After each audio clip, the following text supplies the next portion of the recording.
अच्छा बेटा, now we will start our lecture for the continuation of the yesterday lecture. So yesterday we have finished up to the example of 3.10. तो ये इसमें basically 3.10 में हमने floor slab के लिए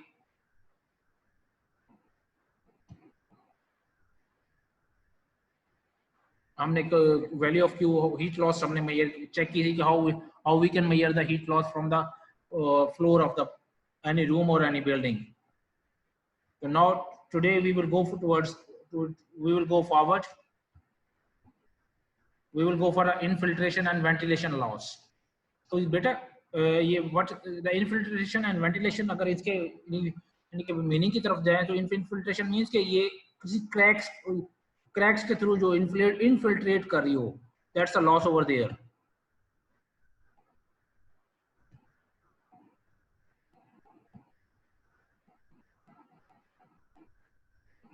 आपको अभी तक अगर वॉइस नहीं आ रही तो just text me on WhatsApp so that can you hear my voice.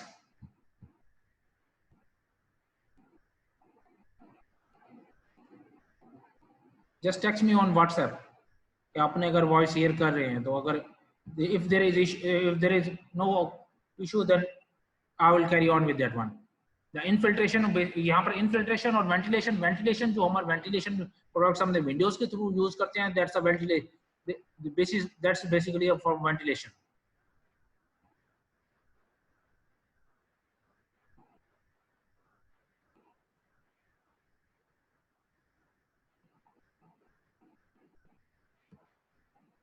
But मैं आई एम ट्राइंग आपको आवाज कुछ बेहतर हो जाए. आई थिंक सो के यहाँ से शायद कोई इंटरनेट का इशू ना आ रहा हो, otherwise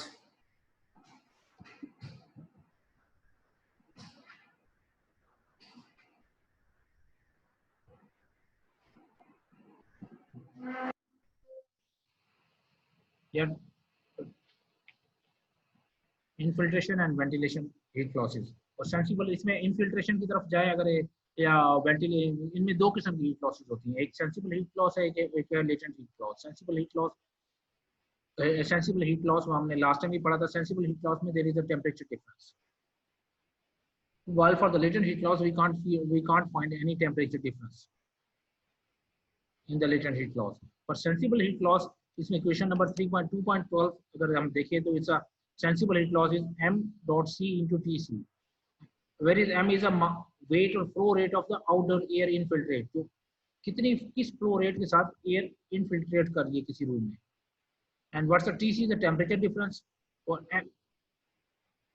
m is the mass of rate, and c what is the specific heat of air, that's the value of v. ये हम कहाँ से मेजर करेंगे स्पेसिफिक हीट. तो यहाँ पर एयर कंडीशनिंग सिस्टम है ना, हम जो एयर फ्लो रेट देखते हैं cubic feet per minute check करते हैं. तो इसको हमने इसलिए सी की वैल्यू की जगह ना इक्वेशन नंबर 3.10 में अगर ये यहाँ पर देखें तो ये we will replace it with, अगर एम सी को इसमें रिप्लेस कर दिया 1.1 into C F M.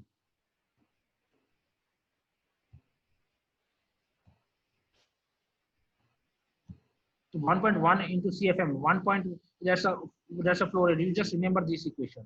CFM is cubic feet per minute. Feet cube पर मिनट या क्यूबिक फीट पर मिनट. और यहाँ पर इसका देखें, और इसी तरह जब हम लेटेंट हीट पर इनफिल्ट्रेशन देखें तो लेटेंट हीट इनफिल्ट्रेशन के लिए द इक्वेशन वो 3.10 इक्वेशन वो जो बन जाएगी 0.68 into CFM into WI dash minus WO dash. यहाँ पर इंपॉर्टेंट है WI dash और WO dash. What's it's a humidity ratio of water और dry air at that specific temperature. तो ये ह्यूमिडिटी रेशियो ये हमें कहाँ से मिलेगी, ये हम साइकोमेट्रिक चार्ट से निकालेंगे बेटा. तो हमने साइकोमेट्रिक चार्ट लास्ट टाइम हमने देखा था कि लास्ट लेक्चर में how to read the psychrometric chart. तो हमने W1 WI डैश और WO डैश हम डिफरेंट उस पर देखेंगे कि इसमें ह्यूमिडिटी रेशियो क्या आ रही है हमारे पास. तो ये क्वेश्चन आगे करेंगे तो we will just come to know. अब फाइंड द इनफिल्ट्रेशन, ये ऊपर था infiltration, finding the infiltration rate CFM हम कैसे निकालेंगे.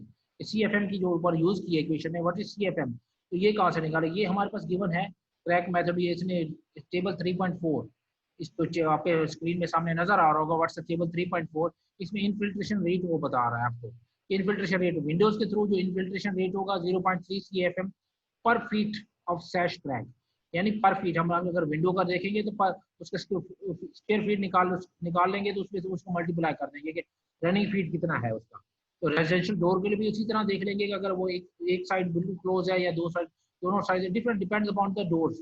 और नॉन रेजिडेंशियल रोड्स के लिए, नॉन रेजिडेंशियल डोर वो होते हैं जो हम डिपार्टमेंटल स्टोर हैं या डिपार्टमेंटल स्टोर या बिजनेस ऑफिस हैं, वहाँ पर डोर्स बहुत open, frequently open and close होते रहते हैं। तो वहाँ पर वो वहाँ के लिए we will use the value of 1.0।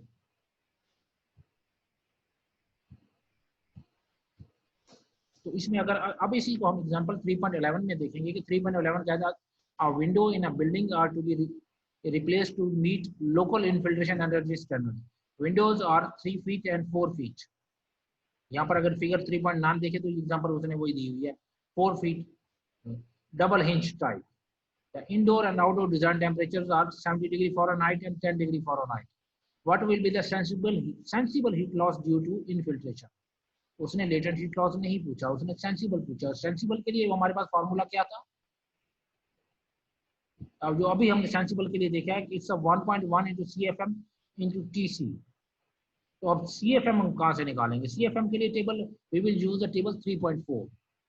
ये जो 3.4 टेबल है जिसमें विंडो का बताया, रेजिडेंशियल डोर का बताया, और वो विंडो का बता रहा है अगर 0.37 CFM पर फीट। ये एग्जांपल सॉल्यूशन में देखें तो वो 0.37 पर फीट ऑफ साइड। अब ये पर फीट ये के लिए हमने विंडोज का देखना है कि हमारे पास जो विंडोज की लेंथ आ रही है, देखें तो दोनों साइड में हमारे पास 3 × 3 9 एंड 2 प्लस हमारे पास 17 फीट विंडोज की रनिंग लेंथ आ रही है, रनिंग लेंथ होगी। तो उसको 0.37 से मल्टीप्लाई करेंगे तो हमारे पास 6.3 CFM आ रहा है। तो उसको हम इस इक्वेशन में फार्मूला में डालेंगे तो it's 1.1 into CFM into TC 1.1 into 6.3 और TC इज 70 माइनस 10, हमारे पास आ रहा है 415 BTU पर आवर। ये सेंसिबल हीट लॉस है through that window in example 3.11। और इसी तरह हम अगर इसको डिटेल इस चैप्टर में जाएं तो corner room infiltration is a rate calculated for room for with 2 adjacent exposed walls। यानी अगर हम कॉर्नर रूम है तो उसमें 2 वॉल्स एक्सपोज हैं। अगर मिडिल में रूम होगा तो अगर हमारे पास वॉल एक्सपोज है तो हम एक वॉल देखेंगे, उसमें CFM value is the size of the window. और उसी तरह हर वॉल के लिए, हर विंडो के लिए we will use this formula separately. हम एक विंडो, अब मुझे ये फार्मूला हर एक के लिए सेपरेट यूज करेंगे। Don't take this as a cumulative for all the windows और डोर्स के लिए। इसी तरह हम आगे जाते हैं तो यहाँ पर डोर के लिए ये उसने टेबल 3.5 दे दी है। तो टेबल 3.5 में कह रहा है स्विंगिंग डोर्स, उसके लिए फीट क्यूब पर पर्सन के लिए 900 आ रहा है, और स्विंगिंग डोर ये दूसरा है 550 और रिवॉल्विंग डोर इज 60। और ये कमर्शियल बेसिकली डोर्स के लिए जो कमर्शियल हम बिल्डिंग में जाए तो वहाँ होता है, तो वहाँ पर रिवॉल्विंग भी होते हैं, स्विंगिंग भी होते हैं। और हमारे पास आज जो आ रहे हैं ऑटोमेटेड डोर्स हो रहे हैं जो और सेंसर्स के साथ खुलते हैं और बंद होते हैं, तो उनको we will just consider these ones over there. और ये हमारे पास स्टैंडर्ड कहाँ से हैं, ये हमारे पास एचडी की बुक है जो मैंने आपके साथ LMS पे भी आपके साथ शेयर कर दी। जस्ट डेफिनेटली आप इसके पास डाउनलोड करके एचडी के जो स्टैंडर्ड्स हैं वो अपने पास रख लें, that will be helpful for your future as well. अगर आप जॉब पे कर रहे हैं तो आपको ये एचडी की बुक कहीं फिर नहीं मिलेगी, दैट्स आपको पे करके, या जो कंपनी आपके पास कर रही है तो उनके पास स्टैंडर्ड हो तो दे हैव टू पे फॉर दैट वन। तो ये उसके लिए हमारे पास, लेकिन अपने पास ही अपने स्टूडेंट यूज के लिए जो वहाँ से हमारे पास LMS पे आप डाउनलोड कर सकते हैं। एयर चेंज, ये इसी में एयर सारा एशरे के बेसिकली ये these are all standard for ASHRAE one. तो यहाँ पे एक दूसरा यूज कर रहे हैं यूजिंग डेफिनेट एयर चेंज के लिए कर रहा है। एयर चेंज क्या कहती है, air change the process finding the infiltration rate is based on the number of air changes per hour in a room caused by the infiltration। यानी air change क्या है, one air change is defined as being equal to the room of air volume, determine the expected number of air changes based on the experience and testing, suggested value from 0.5 air change to 1.5। ये values यहाँ तक करती हैं, standard values हैं, इसलिए आपको बात करने की जरूरत नहीं है फार्मूला। उसके बाद हम ये फार्मूला हमारे पास इक्वेशन आ रही है 3.12 CFM is equal to air change into V over 60. Air change, number of air change per our, यानी हमने एयर चेंज का 0.5 से 1.5 तक दरमियान में वेरी कर दी है। और V is the volume of the room, जो हम रूम का वॉल्यूम, जो हमारा रूम है उसका वॉल्यूम निकाल सकते हैं।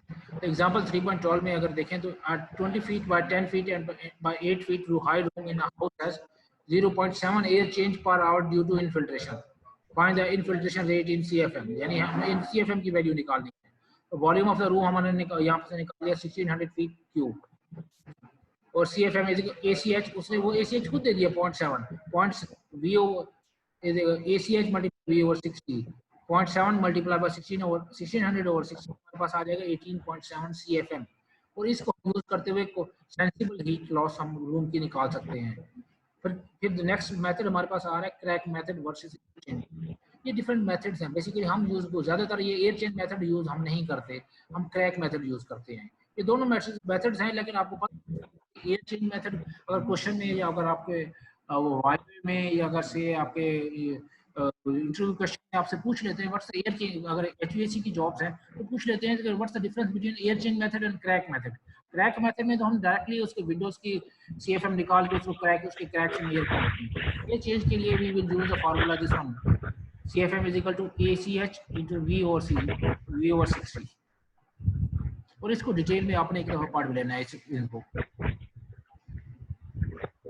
वेंटिलेशन आउटसाइड एयर लोड हम इसी तरह यहाँ पढ़ेंगे। अब ये बेसिकली विंडोज और डोर्स के लिए these are all the same thing, जो क्रैक मेथड हम यूज कर रहे हैं। तो जो हमारे पास सेंसिबल है, ये क्वेश्चन जो फार्मूला इक्वेशन के ऊपर से हमने निकाली है, यहाँ पर दो इक्वेशन हमारे पास आई हैं। ये 1.1 इंटू CFM इंटू TC, ये हमारे पास सेंसिबल हीट के लिए आई है, और लेटेंट के लिए 0.6 into CFM into humidity ratio, change in the humidity ratio, जो हमने साइकोमेट्रिक चार्ट से निकालनी है। ये हमारे पास आ जाएगी बेसिक। और हमने वो जो फ्लोर के लिए किया था, और फ्लोर के लिए उसी तरह हमारे पास रूफ के लिए भी उसी तरह ही आएगा। रूफ के लिए भी जैसे क्रैक मेथड जो हमने यूज किया, वेंटिलेशन मेथड। अब डिजाइन कंडीशंस हम आ जाएंगे कि article 3.9 design condition. What is the design conditions? Design conditions क्या है कि हमारे पास जो हमने लास्ट टाइम क्लास में पढ़ा था कि हमने कंफर्ट जोन चाहिए। हमारे पास कंफर्ट जोन के लिए हमारे पास जो कंफर्ट जोन है, या फिर हम अगर डिजाइनिंग कर रहे हैं फॉर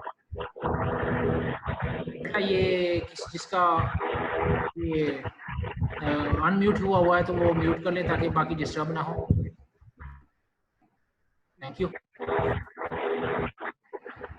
तो डिजाइन कंडीशन ये हमने बतानी है, या जो कस्टमर होगा, जो आपका कस्टमर होगा, या जो उसने आपको बताना है कि what he wants to design, what he wants for air conditioning, what's the purpose of air conditioning. अगर वो एयर कंडीशनिंग हॉल अगर सिनेमा के लिए है तो उसके लिए डिजाइन कंडीशन डिफरेंट होगी। अगर वो बिल्डिंग के लिए या कमर्शियल प्लाजा है उसके लिए डिजाइन कंडीशन डिफरेंट होगी। उसकी एक मिनट, आप शायद आवाज़, कुछ स्टूडेंट्स को आवाज़ सुनाई नहीं दे रही। जस्ट अ मोमेंट, मैं देखता हूँ कि नेट का कोई मसला ना आ रहा हो।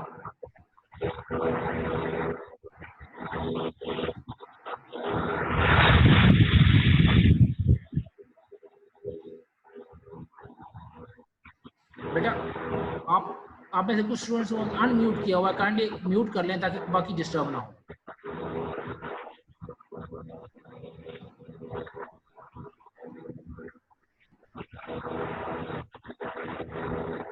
बेटा ये कि कोई आप में से कोई स्टूडेंट ने अपना माइक ऑन किया हुआ है, काइंडली इस माइक को ऑफ कर लें।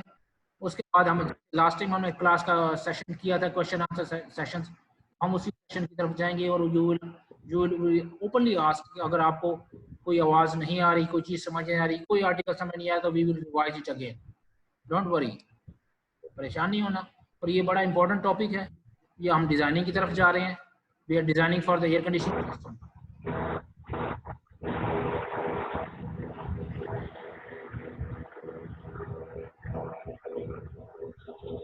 अब यहाँ पर अगर ये देखें तो हमारे पास एग्जांपल नंबर, इसी डिजाइनिंग कंडीशन के एग्जांपल नंबर 3.4 की तरफ आते हैं। 3.14 तो 3.14 के plans are design for the big bargain departmental store. तो एक अब रियल सिनेरियो की तरफ आपको लेके जाने चाह रहे हैं।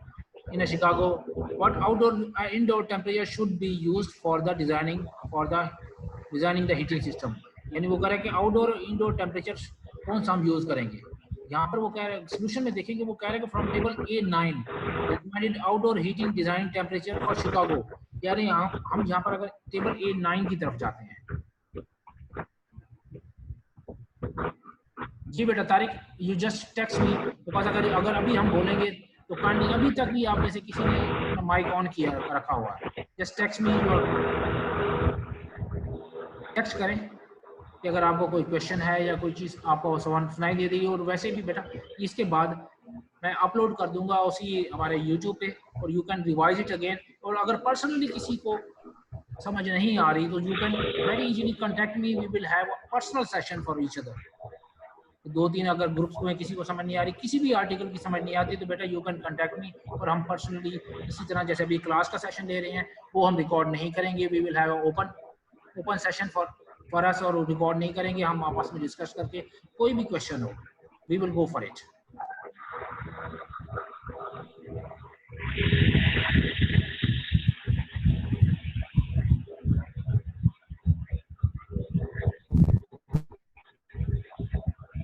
एक मिनट बेटा, मैं ये देखना चाह रहा हूँ कि किसका माइक,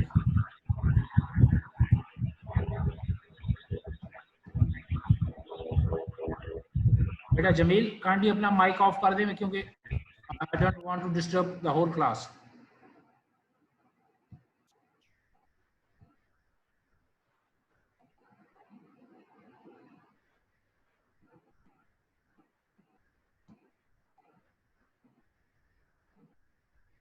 थैंक यू। अच्छा, हम ये एग्जांपल नंबर 3 पॉइंट, अब हम जाएंगे टेबल A9 की तरफ। लास्ट टाइम भी मैंने लास्ट क्लास में भी बताया था कि ये टेबल्स हमारे पास बहुत ज़्यादा इंपॉर्टेंट है। ये ए सीरीज वाले जो टेबल है ना, ये अपेंडिसेस में अवेलेबल है इस एंड ऑफ दिस बुक। अगर हम ये एंड ऑफ दिस बुक में जा रहे हैं A9 की तरफ, तो ये बुक आपके पास LMS पे अवेलेबल भी है। अब देखिए ये आपके पास A4 है इस टेबल, हम we will go for Jameel बेटा।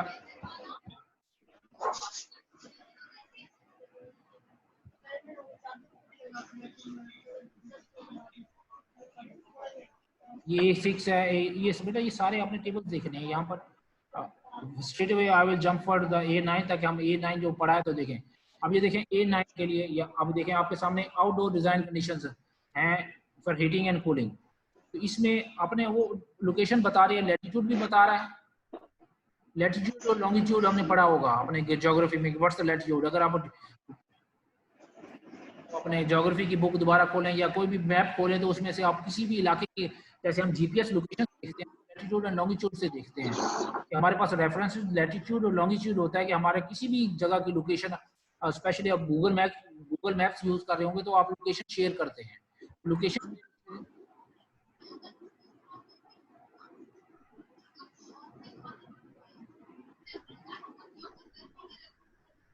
जो लोकेशन जो शेयर करते हैं तो उस लोकेशन शेयर में लोगों को क्या आता है,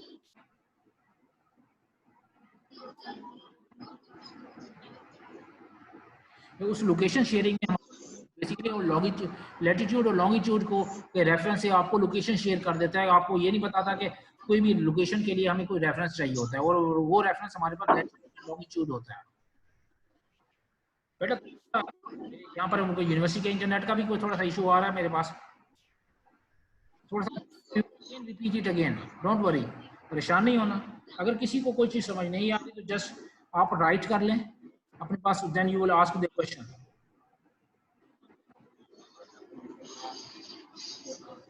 और ये देखें, अब ये हर सिटी का उसने लैटिट्यूड बता रहा है अपने। अब देख रहे हैं कि डेज को डेज पे डीबी क्या है, dry bulb temperature, dry bulb temperature बता रहा है आपको। ये देखिए ऊपर से हीटिंग है, फिर कूलिंग में भी जाएंगे हमारे पास जो वेट बल्ब बताएगा। और ये तो ये सारा ये दिस इज अ टेबल, ये जो चैप्टर है और ये इसमें डिजाइनिंग, हम टेबल की रीडिंग को बहुत अच्छी तरीके से आनी चाहिए। अब बेसिकली हम हीटिंग के लिए देख रहे हैं तो we will go for a dry bulb temperature for the heating degree days, तो कितने डेज के लिए उसने ये की हीटिंग के लिए किया है।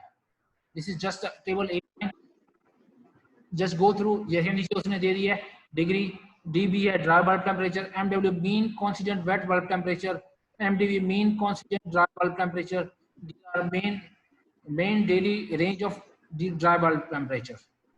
तो बेटा ये रेंज बेसिकली हम we will use these ones in the designing of all. ये अपने चैप्टर्स, ये अगर आपके पास बुक है तो ये टेबल्स को हर वक्त हम आगे पीछे नहीं जा सकते, इन टेबल्स को आप एकदम करके अपने पास, that will be much better वे।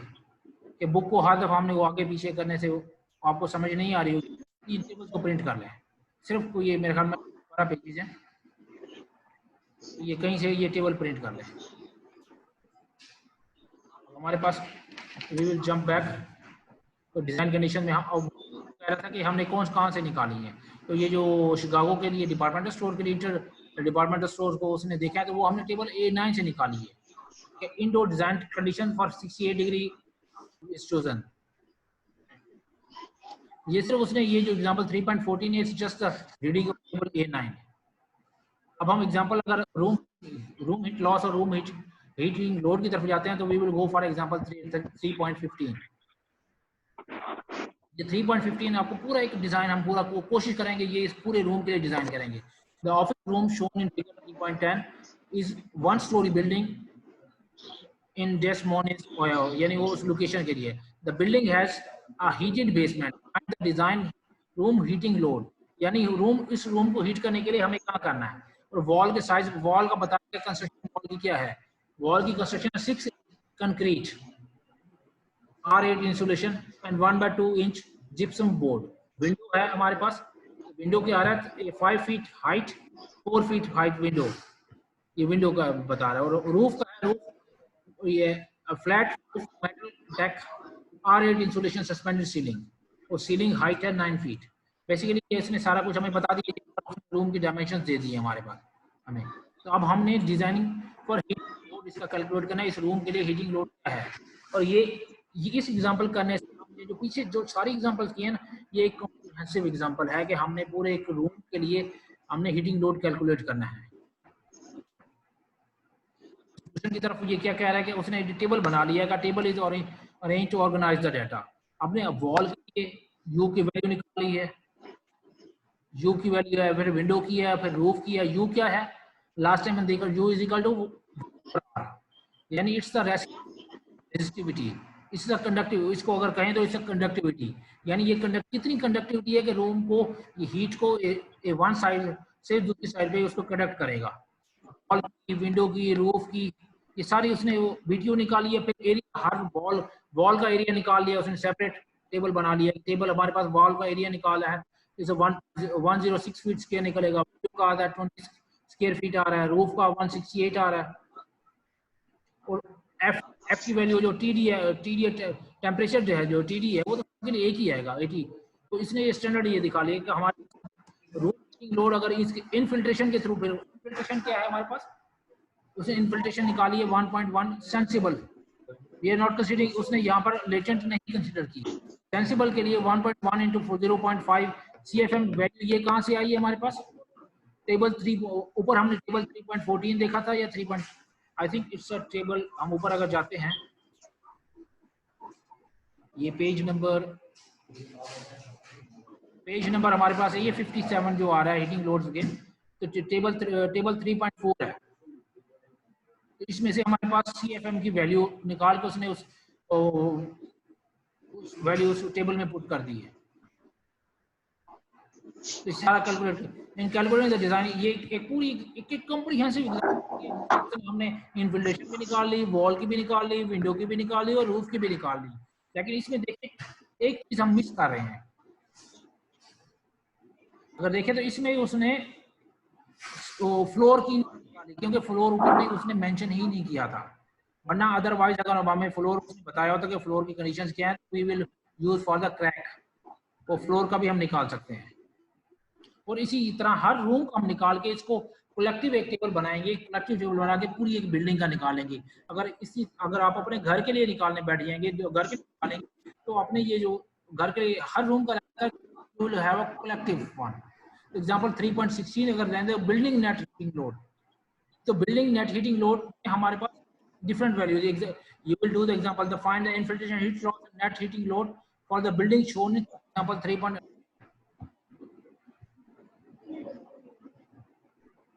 ये 3.11 में इसने पूरा बिल्डिंग के लिए उसने कहा जी कलेक्टिव हीटिंग लोड निकालनी है। फिर इसमें ये जहाँ तक 3.11 अगर ये देखें तो हमने सारा कर चुके हैं। You do this example by yourself. फिर सिस्टम की हीट लॉसेस हम अगर देखें तो कुछ और लॉसेस भी होते हैं जो हमने अभी तक वो नहीं पढ़े थे। हीट लॉसेस अगर वो डक्टिंग के थ्रू है तो डक्टिंग के थ्रू हीट लॉसेस आते हैं, पाइपिंग लॉसेस आते हैं। पाइपिंग लाते हैं, ये इन लॉसेस को हम इनकॉर्पोरेट करके उसमें अगर देखें तो आगे इनकॉर्पोरेट करके आगे समरी दे दी है। जस्ट गो फॉर इस पूरे चैप्टर को पढ़ने के लिए ना, अगर आपने पूरा पढ़ के फिर बाद just go for article number 3.13 room heating load. वो क्या कहता है इसकी इस समरी, वो क्या कहता है select appropriate indoor and outdoor design temperature, obtain dimension यानी फॉर द रूम उसकी डायमेंशंस ले लें।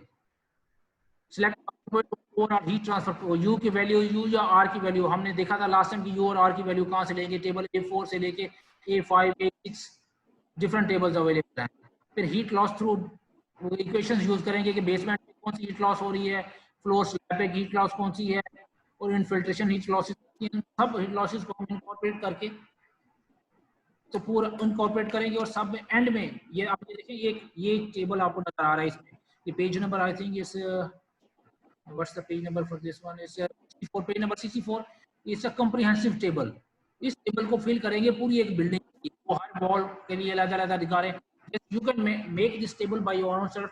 हर बिल्डिंग के लिए आपके पास इसी तरह का टेबल अपने तरह फॉर्मुलेट कर सकते हैं। फिगर 3.12 है। और इसी तरह जब आगे जाएं तो एग्जांपल बिल्डिंग हीटिंग लोड के लिए ये इसने फिर आगे हर वॉल का रूफ का डिफरेंट टेबल्स दे दिए हैं। Just go through this table and you will get the heating load of any building। और इस एग्जांपल में इसमें try to do the question problem from 3.1 से लेके कोशिश करें 3.10 तक टू डू दिस प्रॉब्लम्स। तो 3.10 यू, और ये हमारे पास चैप्टर टोटल अगर इसको रिवाइज करें इस चैप्टर को तो हमारे पास चैप्टर रिवीजन में ये आएगा कि हमने बिल्डिंग्स के मटेरियल रेजिस्टिविटी निकालनी है। रेजिस्टिविटी निकाल के वो resistivity directly we can use the resistivity, वो आर द वैल्यू डायरेक्टली उस फार्मूले में यूज कर सकते हैं। अगर हमारे पास नहीं है तो you can use the value of you, that's a conductivity. और आर और कंडक्टिविटी अगर मटेरियल हमारे पास बिल्डिंग के जैसे एग्जांपल 3.4 फिगर ये 3.14 देखें डिफरेंट मटेरियल्स के साथ वॉल यूज किए, हर की एक की अपनी अपनी रेजिस्टिविटी है। तो इनको कलेक्टिव करके इनको हमें हर की रेजिस्टिविटी ऐड करके will get a collective resistivity of the building material. उसको ऐड करके वो हमने उस तरीके से वो हर उस बिल्डिंग को उस तरीके से निकालनी है। तो आई थिंक तो ये हमारे पास कोशिश करेंगे 3.10 तक सारे प्रॉब्लम्स कर लें। और अगर today is the end of this chapter और नाउ